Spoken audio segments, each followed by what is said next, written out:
Un'agenzia fotografica, diremmo oggi multiservice, come la Reale Fotografia Giacomelli, chiamata ad affinare le proprie competenze sui versanti più svariati delle committenze pubbliche e private, non poteva non cimentarsi con uno dei generi fotografici per eccellenza, e cioè il ritratto.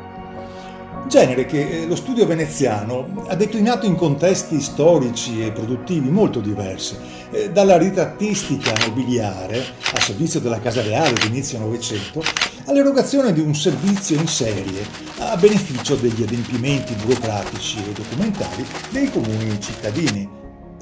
Qualche giorno fa, mettendo mano alle operazioni di inventario presso l'archivio della Celestia, ci siamo imbattuti in alcune lavorazioni databili agli esordi del secolo scorso, quel genere sofisticato definibile ritrattistica d'infanzia.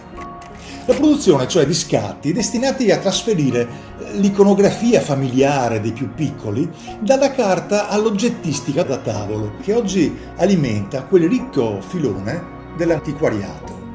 Le lastre in vetro di quei ritratti inaugurano sulla loro superficie un trattamento che tende ad assimilarli agli oggetti di destinazione. Ecco quindi le mascherature, i filtri di carta nera che sezionano i soggetti e sovrappongono i contorni di cuori e ovali, chiamati a immortalarli in modo esemplare.